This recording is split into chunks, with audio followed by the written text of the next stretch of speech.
नमस्कार विद्यार्थियों, एक बार पुनः आप सभी का स्वागत है साइंस की क्लास में। फोर्थ ग्रेड का एक टॉपिक है आपका अपशिष्ट प्रबंधन। यहां से क्वेश्चन आएगा, पक्का आएगा भाई साहब, ठीक है। ध्यान में रखना है, लगातार बने रहना है। आपके टोटल 10 टॉपिक हैं किसमें, फोर्थ ग्रेड की एग्जाम में, और उनसे 5 क्वेश्चन आएंगे और मैं 10 क्लास में कंप्लीट करा दूंगा। वो 10 क्लास ही दे करके जानी है, इसके अलावा ताक झांक इधर उधर कुछ नहीं करना आपको, ठीक है। विश्वास करना है और विश्वास करेगा जो बंदा, मैं बोल रहा हूं, वो लास्ट में याद रखेगा कि हाँ मैंने वहां से साइंस पढ़ी थी। तो आपका टॉपिक है अपशिष्ट प्रबंधन आज का, ठीक है। तो अपशिष्ट क्या होते हैं, पहले ये बात लेते हैं। तो अपशिष्ट क्या होते हैं, देखिए, किसी भी प्रक्रम के अंत में बनने वाले अनुपयोगी पदार्थ या उत्पाद अपशिष्ट कहलाते हैं। या फिर दूसरी डेफिनेशन है, इसका तात्पर्य उन पदार्थों से है जिन्हें उपयोग के पश्चात अनुपयोगी मानकर फेंक दिया जाता है। तो उनको बोलते हैं क्या, अपशिष्ट बोला जाता है। इनमें एक और मानव द्वारा उपयोग में लाए पदार्थ जैसे कागज, कपड़ा, प्लास्टिक, कांच, रबर आदि हैं। तो दूसरी ओर उद्योगों से निस्तारित तरल पदार्थ एवं ठोस अपशिष्ट होते हैं। तो अपशिष्ट क्या होते हैं, जब हम किसी वस्तु को उपयोग में कर लेते हैं, उसके बाद में हमारे लिए वो उपयोगी नहीं होती है, तो वो हमारे पास क्या होता है, अपशिष्ट पदार्थ होता है, ठीक है। ये बात आपको ध्यान में रखनी है। आगे देखिए, अब आगे बात लेते हैं अपशिष्ट के प्रकार कि अपशिष्ट कितने प्रकार के होते हैं, टाइप्स ऑफ वेस्ट। तो अपशिष्ट को इसकी प्रकृति के आधार पर ठोस, तरल व गैसीय अपशिष्ट में वर्गीकृत कर सकते हैं। तो प्रकृति के आधार पर अपशिष्ट कितने प्रकार के हो गए हैं, तो प्रकृति के आधार पर पूछ सकता आपको, प्रकृति के आधार पर। तो प्रकृति के आधार पर तो कितने होते हैं, 3 होते हैं। 3 में पहला तो क्या हो जाएगा, ठोस अपशिष्ट, दूसरा हो जाएगा द्रव अपशिष्ट, और तीसरा हो जाएगा गैस अपशिष्ट। ये बात आपको ध्यान में रखनी है, ठीक है। परंतु अपघटनीय क्रियाओं के आधार पर अपशिष्ट को 2 वर्गों में वर्गीकृत किया जाता है। पहला है जैव निम्नीकरण अपशिष्ट और दूसरा है अजैव निम्नीकरण अपशिष्ट। अर्थात जो आपके सूक्ष्म जीव हैं वो पदार्थों को अपघटित करके मिट्टी में मिला पाते हैं या फिर नहीं मिला पाते हैं, उसके आधार पर कितने टाइप के हो गए हैं, 2 प्रकार के। तो अपघटन की क्रिया के आधार पर, अपघटन क्रिया के आधार पर कितने प्रकार के हो गए, यहां से क्वेश्चन पूछेगा वो। तो अपघटन की क्रिया के आधार पर 2 प्रकार के। पहला तो हो गया है कौन सा, जैव निम्नीकरणीय। जैव निम्नीकरणीय, जैव निम्नीकरण अपशिष्ट किसको बोलते हैं, जो अपशिष्ट सूक्ष्म जीवों द्वारा मिट्टी में मिला दिए जाते हैं, उसको क्या बोलते हैं, जैव निम्नीकरण अपशिष्ट।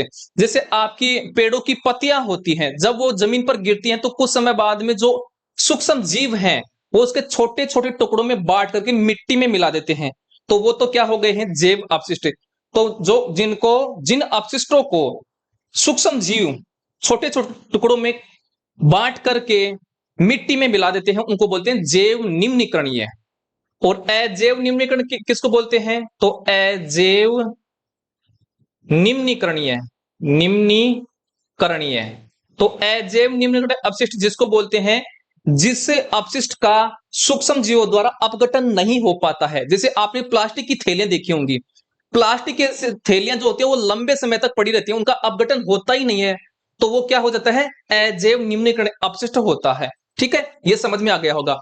तो अपघटन की क्रिया के आधार पर कितने प्रकार के होते हैं, 2 प्रकार के। और प्रकृति के आधार पर पूछे तो कितने प्रकार के हो गए हैं, 3 प्रकार के, ध्यान में रखना है। और जैव निम्नीकरण अपशिष्ट और अजैव निम्नीकरण अपशिष्ट के बारे में अब हम पढ़ लेते हैं। पहले हम पढ़ लेते हैं जैव निम्नीकरण अपशिष्ट। तो जैव निम्नीकरणीय अपशिष्ट जिसको बोलते हैं बायोडिग्रेडेबल वेस्ट, अर्थात जो सूक्ष्म जीवों द्वारा आसानी से क्या हो जाते हैं, अपघटित हो जाते हैं, मिट्टी में मिल जाते हैं। ऐसे ध्यान रखिए कि जिन अपशिष्टों को सूक्ष्म जीव मिट्टी में मिला देते हैं अच्छे से, उनको बोलते हैं क्या, जैव निम्नीकरण अपशिष्ट। इसकी डेफिनेशन देखिए, वे अपशिष्ट पदार्थ जिनका जैविक कारकों द्वारा अपघटन हो जाता है वे जैव निम्नीकरण अपशिष्ट कहलाते हैं। जैसे घरेलू जैविक कचरा, जैसे घर का कचरा है, जैसे फल वगैरह के छिलके हो गए हैं, घर का जो भी कचरा है, वो क्या होता है, जैव निम्नीकरण। ये उदाहरण याद करके जाना है, वो पूछ लेगा कि निम्न में से कौन सा जैव निम्नीकरण का उदाहरण है, कौन सा नहीं है। ये ही एग्जाम्पल याद करके जाना, यही मिलेंगे, मैं गारंटी दे रहा हूं आपको, ठीक है। इसके अलावा ताक झांक नहीं करनी है। दूसरा है कृषि अपशिष्ट। तो कृषि अपशिष्ट भी क्या है, जैव निम्नीकरण अपशिष्ट है। जैसे कृषि में फसल होती है, तो फसल को जब हम निकालते हैं थ्रेसर के जरिए, तो भूसा निकलता है। वो भूसा जब जब खेत में पड़ा रहेगा, तो कुछ समय बाद में अपशिष्ट सॉरी जो सूक्ष्म जीव हैं उनके द्वारा क्या कर दिया जाता है, मिट्टी में मिला दिया जाता है, अर्थात उनका अपघटन कर दिया जाता है, ठीक है। तो कृषि अपशिष्ट भी क्या है, जैव निम्नीकरण अपशिष्ट है। अगला है जैव चिकित्सकीय अपशिष्ट। जैव चिकित्सकीय अपशिष्ट क्या होते हैं, जैसे आपके हॉस्पिटल होते हैं, हॉस्पिटल में जैसे आपकी त्वचा वगैरह हो गई, मतलब किसी की त्वचा कट गई थोड़ी, वो क्या है, जैव निम्नीकरण अपशिष्ट है। जैसे खून वगैरह हो गया, खून वगैरह भी क्या है, जैव अपशिष्ट है। उत्तक हो गए, मतलब मानव शरीर के जो भी भाग हो गए, वो क्या है, जैव निम्नीकरण अपशिष्ट है, ध्यान में रखना है। इसके अलावा देखिए कागज है, कागज भी क्या है, जैव निम्नीकरण अपशिष्ट है। तो उनको बोलते हैं जैव चिकित्सकीय अपशिष्ट। तो ये ध्यान रखना है, जैव चिकित्सकीय अपशिष्ट भी क्या है, जैव निम्नीकरण अपशिष्ट है। जैसे सुई हो गई, सुई क्या है, जैव निम्नीकरण अपशिष्ट है। जैसे सुई होती है, जब वो हमारे शरीर में चुभोई जाती है अंदर, तो वो क्या है, जैव निम्नीकरण अपशिष्ट है। जब उस सुई को हम जमीन पर रखेंगे तो कुछ समय बाद में उस पर जंग लगेगी, और जंग लग करके वो क्या हो जाएगी, नष्ट हो जाएगी। और जैव निम्नीकरण अपशिष्ट उसको ही बोला जाता है जो क्या हो जाए, नष्ट हो जाए, मिट्टी में मिल जाए अच्छे से, ठीक है। तो रुई हो गई है, क्या, रुई। रुई ध्यान रखना है, सुई नहीं है, रुई है। तो रुई क्या है, जैव निम्नीकरण अपशिष्ट है, सुई नहीं है, ध्यान में रखना है, रुई की बात कर रहा हूं मैं। पट्टियां हो गई, जैव निम्नीकरण अपशिष्ट है। रक्त मांस के टुकड़े आदि क्या है, जैव निम्नीकरण अपशिष्ट है। लेकिन सुई है, सुई तो वो क्या, किसकी आती है, स्टील की आती है। तो सुई क्या, वो मिट्टी में मिल पाएगी, वो सूक्ष्म जीवों द्वारा नहीं मिल पाएगी। तो सुई तो क्या है, आपका अजैव निम्नीकरण अपशिष्ट है, ध्यान में रखना है, अजैव निम्नीकरण अपशिष्ट है, ठीक है। ये एग्जाम ही आपको पूछेगा वो। तो ये तो हो गया जैव निम्नीकरणीय अपशिष्ट के बारे में। अब आगे बात करते हैं, आगे हमारे पास आता है अजैव निम्नीकरणीय अपशिष्ट, जिसको बोलते हैं नॉन बायोडिग्रेडेबल वेस्ट। तो वे अपशिष्ट पदार्थ जिनका जैविक कारकों के द्वारा अपघटन नहीं होता है, अजैव निम्नीकरणीय अपशिष्ट कहलाते हैं। अब एग्जाम्पल याद करके जाना है। प्लास्टिक की बोतलें, क्या प्लास्टिक की बोतलें हैं, उनको सूक्ष्म जीव क्या नष्ट करके मिट्टी में मिला देते हैं, नहीं मिलाते हैं। तो ये क्या है, प्लास्टिक की बोतलें अजैव निम्नीकरण अपशिष्ट है। पॉलीथीन है, ये भी अजैव निम्नीकरण अपशिष्ट है। कांच है, वो भी यही है, अजैव। सिरिंज है, मतलब सुई वगैरह हो गई, वो भी अजैव है। धातु के टुकड़े, धातु के टुकड़े भी क्या है, अजैव निम्नीकरण अपशिष्ट हैं। ये एग्जाम्पल आपको याद करके जाना है। अगर याद नहीं करके गए ना, तो तकलीफ होगी, फिर तकलीफ होगी तो बोलना मत, ठीक है। मैं बता रहा हूं, क्वेश्चन यहीं से आएगा भाई साहब। चलिए आगे बात कर लेते हैं। आगे हमारे पास आता है अपशिष्ट के स्रोत, सोर्स ऑफ अपशिष्ट के बारे में बात कर लेते हैं। ये भी याद करके जाना है। वातावरण में अपशिष्ट अनेक अनेक स्रोतों द्वारा निस्तारित किए जाते हैं। जैसे, तो इसके स्रोत क्या क्या हुए, पहला हो गया है घरेलू स्रोत। तो घरेलू स्रोत से क्या होता है, अपशिष्ट निकलता है। जैसे नगरपालिका हो गई, नगरपालिका से भी अपशिष्ट निकलता है। उद्योग वगैरह हो गई, जैसे इंडस्ट्री वगैरह एवं खनन हो गया है, वहां से भी क्या निकलता है, खनन कार्य, वहां से भी अपशिष्ट ये के स्रोत हैं। कृषि और चिकित्सा के क्षेत्र, ये एग्जाम्पल याद करने हैं, पूछेगा निम्न में से अपशिष्ट का स्रोत है या फिर स्रोत नहीं है, ठीक है, याद करके जाना है। तो ये हो गया अपशिष्ट के स्रोत के बारे में। आगे देखिए, आगे हम बात लेते हैं चिकित्सा क्षेत्र के बारे में। पूछता है, कई बार क्वेश्चन आया है, मैंने पेपर देखे हैं, पेपर में एनालिसिस करता हूं। तो अस्पतालों से निकलने वाले अपशिष्ट, जैसे कांच हो गया है, प्लास्टिक की बोतलें, ट्यूब, सिरिंज आदि अजैव निम्नीकरण अपशिष्ट हैं। तो ये एग्जाम्पल याद करके जाना है, कांच, प्लास्टिक की बोतलें, प्लास्टिक की बोतलें, एक मिनट सॉरी, प्लास्टिक की बोतलें, ट्यूब, सिरिंज आदि ये क्या है, अजैव निम्नीकरण अपशिष्ट। पूछ लेगा अजैव निम्नीकरण अपशिष्ट का एग्जाम्पल है या फिर नहीं है। इसके अलावा जैव निम्नीकरण अपशिष्ट, तो जैव निम्नीकरण अपशिष्ट क्या है, रक्त हो गया है, ब्लड हो गया है, मांस हो गया है, मांस के टुकड़े, संक्रमित ऊतक व अंग अनेक रोगों को संक्रमित हेतु माध्यम प्रदान करते हैं। देखिए जो रक्त है वो सूक्ष्म जीवों द्वारा नष्ट कर दिया जाता है और मिट्टी में मिला दिया जाता है। तो जो मिट्टी में सूक्ष्म जीवों द्वारा मिट्टी में अच्छे से मिला दिए जाते हैं उनको क्या बोलते हैं? जैव निमिकण अपशिष्ट बोलते हैं। ये याद करने हैं, एग्जाम्पल ही पूछता है वो। आगे देखिए, आगे अब बात लेते हैं अपशिष्ट प्रबंधन के तरीके। अपशिष्ट प्रबंधन के तरीके, ये भी यहां से भी क्वेश्चन आया है। मैं जो आपको पढ़ा रहा हूं वो विश्वास करना है कि क्वेश्चन यहीं से आएगा, और एग्जाम में आए हुए अपशिष्ट प्रबंधन क्वेश्चन निकाल लेना है, हल हो जाएंगे पूरे। ठीक है, तो अपशिष्ट प्रबंधन के तरीके, मेथड्स ऑफ वेस्ट मैनेजमेंट। अपशिष्ट प्रबंधन अलग अलग क्षेत्रों में अपशिष्ट सामग्री के प्रकार, आसपास की भूमि के उपयोग और उपलब्ध क्षेत्र समेत कई कारणों के कारण भिन्न होते हैं। पहला हो गया है अपशिष्ट प्रबंधन का तरीका भूमि भराव, जिसको बोलते हैं लैंड फिल। ये क्या होता है? इस प्रक्रिया में अपशिष्ट का प्रबंधन इस प्रकार कर सकते हैं। कैसे? भूमि भराव अक्सर गैर उपयोग की खानों, खनन, रिक्तियों इत्यादि क्षेत्रों में बनाए जाते हैं। यह अपशिष्ट निपटान का एक बहुत ही साफ और अपेक्षाकृत कम खर्च वाला तरीका है तथा अधिकतर देशों में यह आम चलन है, लेकिन पुरानी है। कैसे करते हैं अपशिष्ट? मान लीजिए कोई अपशिष्ट है, ठीक है, अजैव अपशिष्ट, मान लीजिए कुछ भी अपशिष्ट है, तो क्या करेंगे? भूमि में एक खड्डा खोदेंगे, ऐसे खड्डा खोद दिया, अब इसमें डाल देंगे अपशिष्ट। क्या डाल देंगे? अपशिष्ट डाल देंगे, और इसके ऊपर क्या डाल देंगे? मिट्टी डाल देंगे। तो इस प्रकार से क्या जाता है? किसका? भूमि भराव, या गया अपशिष्ट प्रबंधन का पहला तरीका आ गया है। ठीक है, पहला मेथड ध्यान में रखना है। अगला देखिए, आगे है दूसरा मेथड भस्मीकरण। क्या है भस्मीकरण? क्या होता है भस्मीकरण? तो निष्पादन की इस विधि में अपशिष्ट पदार्थ का दहन किया जाता है, जिससे अपशिष्ट ताप, गैस, भाप और राख में परिवर्तित हो जाता है। कैसे? जैसे आप हॉस्पिटल में गए होंगे, कहां पर? हॉस्पिटल में, अस्पताल में गए होंगे, अस्पताल में गए थे और आपने कभी सुई लगाई होगी, सुई, है ना? नर्स वगैरह ने या फिर डॉक्टर ने सुई लगाई होगी। सुई लगाने के बाद में क्या करता है? इसको नष्ट कर देता है। क्या कर देता है? नष्ट, मतलब जला देता है इसको। ठीक है, तो ये क्या होता है? भस्मीकरण, मतलब उसको नष्ट कर देना, जला देना। किसके द्वारा? ताप, गैस या भाप के जरिए। तो वो किसमें बदल जाता है? राख में। तो ये जो मेथड है वो है भस्मीकरण का। ठीक है, भस्मीकरण दोनों ही पैमानों पर किया जाता है, छोटे पैमाने पर व्यक्तियों द्वारा और उद्योगों द्वारा एक बड़े पैमाने पर किया जाता है। तो छोटे पैमाने पर तो देखिए आपके हॉस्पिटल वगैरह में किया जाता है, जहां पर सुई लगाने के बाद में उनको नष्ट कर दिया जाता है, सुइयों को। ठीक है, जैसे इंजेक्शन लगाते हैं ना, उनको नष्ट कर देते हैं। और उद्योगों में बड़े पैमाने पर किया जाता है। ये बात भी आपको ध्यान में रखनी है। समझ में आ गया होगा कि भस्मीकरण मेथड क्या होता है। आगे देखिए, आगे हमारे पास तीसरा मेथड है पुनर्चक्रण तरीके, जिसको बोलते हैं रिसाइकलिंग मेथड्स। क्या होता है? अपशिष्ट से संसाधनों को या किसी भी मूल्य की चीज को निकालना पुनर्चक्रण के नाम से जाना जाता है, जिसका अर्थ होता है पुनः मिलना, जिससे अपशिष्ट पदार्थ का पुनः नवीनीकरण होता है, कच्चा माल निकाला जा सकता है और पुनः प्रक्रम किया जाता है, या अपशिष्ट की कैलोरी सामग्री बिजली में परिवर्तित की जा सकती है। ज्यादातर विकसित देशों में पुनर्चक्रण का लोकप्रिय अर्थ व्यापक संग्रह और रोजाना अपशिष्ट पदार्थों का पुनः प्रयोग करने को संदर्भित करता है।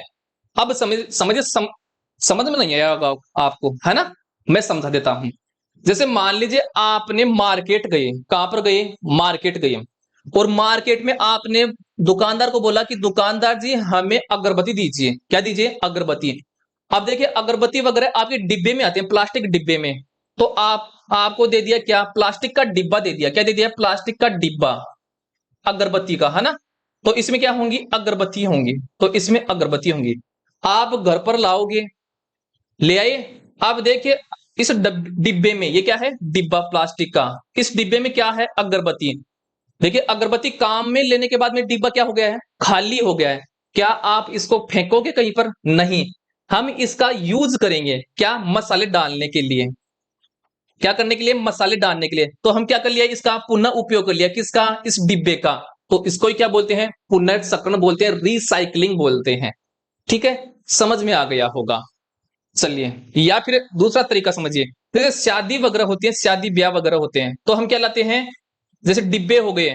जब गर्मियों में करते हैं शादी तो देखिए हम दही के क्या लाते हैं? पैकेट लाते हैं प्लास्टिक के। डिब्बों में तो आता है दही मार्केट में। हमने क्या लाया? दही लाया। अब ये दही क्या कर लेंगे? शादी में प्रयोग ले लेंगे और डिब्बे क्या हो गए? खाली हो गए। अब हम इस डिब्बे को क्या करते हैं? घर पर यूज करते हैं। ठीक है, या तो अचार डालने के लिए या फिर कुछ सामग्री डालने के लिए। तो हमने डिब्बे का क्या कर लिया है? पुनः उपयोग कर लिया, मतलब रिसाइकलिंग कर लिया है इसका। इसको बोलते हैं पुनर्चक्रण। ठीक है, आगे देखिए। आगे आपको यह ध्यान रखना है, पुनर्चक्रण में आता है 3R। क्या आता है? 3R पूछेगा। 3R का मतलब क्या होता है? किसका? 3R का मतलब क्या होता है? तो 3R का मतलब होता है, पहला आर का मतलब हो जाएगा क्या? रिड्यूस।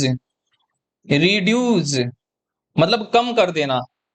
फिर आ जाएगा रीयूज। दूसरे आर का मतलब क्या हो जाएगा? रीयूज मतलब दोबारा से काम में लेना। फिर तीसरा हमारे पास आ जाएगा, यहां पर क्या तकलीफ हो रही है आज बोर्ड को? तीसरा हो गया है रिसाइकल। क्या हो गया है? Recycle, CYCLE। तो 3R का ये मीनिंग आपको याद करके जाना है। पूछेगा पुनर्चक्रण में 3R का पूरा नाम क्या है, वो ऑप्शन देगा फिर, है ना। 3R का रिड्यूज यानी कम कर देना, रीयूज यानी पुनः उपयोग कर लेना, और रिसाइकल यानी पुनर्चक्रण। ठीक है, ये समझ में आ गया होगा पुनर्चक्रण के बारे में। आगे देखिए, आगे हमारे पास है चौथा मेथड, रासायनिक क्रिया, केमिकल रिएक्शन। तो इसमें क्या होता है? रासायनिक क्रिया द्वारा भी अनेक अपशिष्ट पदार्थों को नष्ट किया जा सकता है अथवा उन्हें पुनः उपयोग बनाया जा सकता है। इतना ही याद करना, इसमें कोई इंपॉर्टेंट बात नहीं है, लेकिन याद करके जाना है कि इसमें किसी भी अपशिष्ट पदार्थ को क्या किया जाता है? नष्ट किया जाता है या फिर पुनः उपयोग किया जाता है। आगे देखिए, आगे अब ये हो गए हैं अपशिष्ट प्रबंधन के बारे में। अपशिष्ट प्रबंधन के बारे में आपको इतना ही याद करके जाना है, यहां से ही क्वेश्चन टपक जाएगा। ठीक है, याद कर लेना है। चलिए, अब क्वेश्चन है, आपको कितना नॉलेज आपने गेन किया है उसके आधार पर क्वेश्चन आ गए आपके। पहला है, जैव चिकित्सकीय अपशिष्ट के निस्तारण हेतु कौन सी तकनीक उपयुक्त होती है? मतलब चिकित्सा के क्षेत्र में आपका अपशिष्ट पदार्थ है, जैव अपशिष्ट है, उसका निस्तारण कैसे करेंगे? तो उसका निस्तारण कैसे करेंगे? तो उसका निस्तारण करेंगे भस्मीकरण के द्वारा। किसके द्वारा करेंगे? भस्मीकरण के द्वारा करेंगे। आपको पता होना चाहिए। और भस्मीकरण क्या होती है? नष्ट कर देना। भस्मीकरण में क्या होते हैं? भस्मीकरण जो होती है ना, तो उसमें क्या किया जाता है? ऐसे खड्डा खोदा जाता है जमीन में, और इस खड्डे में क्या डाल दिया जाता है? आपका ये अपशिष्ट पदार्थ डाल दिया जाता है, और ऊपर क्या डाल दी जाती है? मिट्टी। तो इस प्रकार से इसका भस्मीकरण किया जाता है। ठीक है, समझ में आ गया होगा। आई होप ये समझ में आ गया होगा। ठीक है, अब चलते हैं आगे की तरफ। आगे देखिए, पुनर्चक्रण किस प्रकार के अपशिष्ट हेतु उत्तम उपचार है? तो पुनर्चक्रण किसके लिए किया जाता है? जो धातु के डिब्बे होते हैं उनके लिए होते हैं। धातु के डिब्बे होते हैं ना, उनको हम दोबारा से काम में ले लेते हैं। तो पुनर्चक्रण में धातु का अपशिष्ट का पुनः उपयोग किया जाता है। आई होप ये वाला समझ में आ गया होगा। देखिए, भस्मीकरण ये तो क्या है? लैंड फिलिंग, भूमि भराव। भूमि भराव है ये विधि क्या है? भूमि भराव। तो ये विधि है भूमि भराव की। भस्मीकरण में क्या किया जाता है? मैं बता देता हूं दोबारा। भस्मीकरण में क्या जाता है? नष्ट कर देना चीज को। जैसे डॉक्टर इंजेक्शन लगाएगा, इंजेक्शन लगाने के बाद में उस इंजेक्शन क्या कर देगा? गैस, ताप या किसी इलेक्ट्रिसिटी के द्वारा उसको इंजेक्शन क्या कर देगा? नष्ट कर देगा। ठीक है, आगे देखिए, आगे वाला क्वेश्चन है, निम्न में से प्रमुख ग्रीन हाउस गैस है, तो इनमें से ग्रीन हाउस गैस कौन सी है?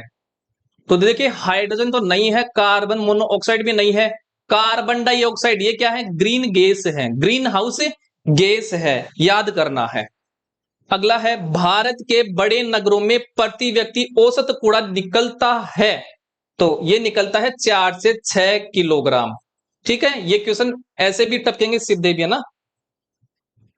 आगे देखिए, आगे हमारे पास है, जैविक खाद बनाई जा सकती है। तो जैविक खाद किससे बनाई जाएगी? हमेशा जैविक खाद बनाई जाएगी किससे? जैव निम्नीकरण अपशिष्ट से, जैव निम्नीकरण अपशिष्ट से बनाई जाएगी। यह आपको ध्यान में रखना है कि जैविक खाद हमेशा जैव निम्नीकरण अपशिष्ट से बनाई जाएगी। तो देखिए घरेलू कचरे हैं, ये क्या है, जैव निम्नीकरण अपशिष्ट हैं। और कृषि अपशिष्ट भी क्या होते हैं, जैव निम्नीकरण अपशिष्ट होते हैं। तो दोनों ही हो जाएंगे, क और ख, इसका दोनों ही हो जाएगा। ठीक है, तो ये होता है आज का टॉपिक। इतना ही करके जाना है आपको, किसमें, अपशिष्ट प्रबंधन में याद करके जाना है। ठीक है, तो ये हो गया आपका अपशिष्ट प्रबंधन के बारे में। किसके बारे में, अस देखिए भस्मीकरण, ये रहा। देखिए भस्मीकरण में क्या किया जाता है, पदार्थ का दहन अपशिष्ट ताप, दाब या गैस या भाप के आधार पर नष्ट कर दिया जाता है और राख में बदल जाता है। और मैंने यहीं पर ये बताया, देखे बता दूं, ये रहा भस्मीकरण। तो भस्मीकरण क्या जाता है, नष्ट। और भूमि भराव क्या होती है, भूमि भराव में ऐसे खड्डा खोदा जाता है, क्या, ऐसे खड्डा खोदा जाता है और इस खड्डे में अपशिष्ट पदार्थ डाल दिए जाते हैं, अपशिष्ट डाल दिया जाता है और इसके ऊपर मिट्टी ऐसे ढाल दी जाती है। तो ये होता है भूमि भराव। ठीक है, समझ में आ गया होगा। तो इतना ही है अपशिष्ट। अगर आपको ये क्लास अच्छी लगती है, हमारा कंटेंट आपको अच्छा लगता है, हमारे पढ़ाने का तरीका आपको अच्छा लगता है, तो जरूर से इस चैनल को लाइक कीजिए, शेयर कीजिए वीडियो को ज्यादा से ज्यादा। और ये मैं गारंटी लेता हूं कि इससे बाहर एक भी क्वेश्चन नहीं जाएगा। जब एग्जाम हो जाएगी तब मैं आपको दिखा दूंगा, क्योंकि अभी आप विश्वास नहीं करोगे। ठीक है, विश्वास तभी किया जाता है जब हम क्या हो जाते हैं, सफल हो जाते हैं। तो मैं कुछ नहीं कहूंगा इसके बारे में। परीक्षा